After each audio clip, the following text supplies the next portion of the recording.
Supreme court ने सोमवार को पूजा स्थल अधिनियम 1991 की वैधता के संबंध में नई याचिका दाखिल करने पर कड़ी नाराजगी जताई है। सीजेआई संजीव खन्ना और जस्टिस संजय कुमार की पीठ ने संकेत दिया है कि वो लंबित अनुसूचित याचिकाओं पर आज सुनवाई नहीं करेगी, क्योंकि आज 2 न्यायाधीशों की पीठ बैठेगी।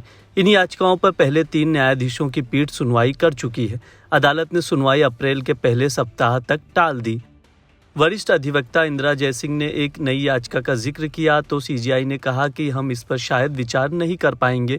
सीजेआई ने कहा कि याचिकाएं दायर करने की एक सीमा होती है।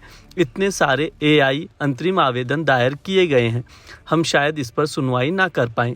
पिछले साल 12 दिसंबर को सुप्रीम कोर्ट ने हिंदू पक्ष की 18 याचिकाओं पर कार्रवाई करने पर रोक लगा दी थी।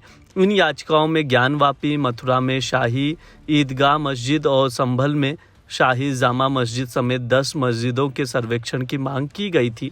इसके अलावा अदालत ने सभी याचिकाओं को 17 फरवरी को सुनवाई के लिए लिस्ट किया था। 12 दिसंबर के बाद असुद्दीन ओवैसी और सपा सांसद इकरा हसन और कांग्रेस ने भी याचिकाएं दाखिल की। इसमें देश भर में पूजा स्थल अधिनियम 1991 को पूरे देश में प्रभावी रूप से लागू करने की मांग की गई थी।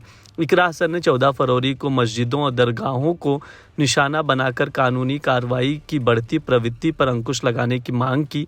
उनका कहना है कि इससे सांप्रदायिक सद्भाव और देश के धर्मनिरपेक्ष ताने बाने को खतरा है। अखिल भारतीय संत समिति ने भी एक याचिका दाखिल की है। वहीं पीठ अभी 6 याचिकाओं पर सुनवाई कर रही है। इसमें एक याचिका वकील अश्वनी उपाध्याय का है। सुनिए वो क्या कह रहे हैं। आज प्लेस ऑफ वर्शिप एक्ट की वैलिडिटी के मामले पर सुनवाई हुई है। सुप्रीम कोर्ट में अब तक कुल 55 पिटीशन आ चुकी हैं। 40 याचिका कह रही है कानून जारी रहना चाहिए और बाबर, हुमायूं, तुगलक, गजनी, गोरी ने जो गलत काम किया वो ठीक है। 15 याचिकाएं हैं जिसमें हम लोग कह रहे हैं कि ये कानून खत्म होना चाहिए, सर्वे होना चाहिए और जो इलीगल, जो हमारे मठ मंदिरों को इलीगली तोड़ा गया था उनको हमने रिस्टोर करने का अवसर मिलना चाहिए। आज माननीय सुप्रीम कोर्ट ने यह कहा है कि अब आगे से नई कोई याचिका अलाउ नहीं होगी। जो इतनी याचिकाएं आ चुकी हैं बस वही कंटिन्यू रहेंगी। सरकार को अपना जवाब देखने का टाइम दिया है और अगली सुनवाई अप्रैल के फर्स्ट वीक में होगी। हमारा ये कहना है कि ये जो प्लेस ऑफ वर्शिप है ये जो आक्रांता थे उनके इलीगल काम को लीगलाइज कर रहा है। ये हमारा कोर्ट में जाने का दरवाजा रोक रहा है। ये हमारा फ्रीडम ऑफ रिलीजन को रोक रहा है। ये कानून उन मंदिरों को भी हमें रिस्टोर करने से रोक रहा है जिनको तोड़ने वालों ने खुद ही अपने गजेटियर में लिखवाया कि इन मंदिरों को तोड़ा गया। इस कानून के चक्कर में काशी, मथुरा, भद्रकाली, भोजशाला, अटाला और ऐसे धार्मिक स्थान है उनका विवाद रुका हुआ है, उनका समाधान नहीं हो पा रहा है।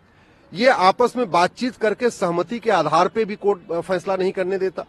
अगर ये इतना करता, कम से कम बातचीत कर सके तो एक तरीका ये भी था कि काशी, मथुरा, भद्रकाली, भोजशाला, अटाला के मामले में थोड़ी बहुत जमीन दे के वहां उनको जमीन दे दी जाती और उसको हम लोग फ्री करा सकते, तो वो भी नहीं करने दे रहा।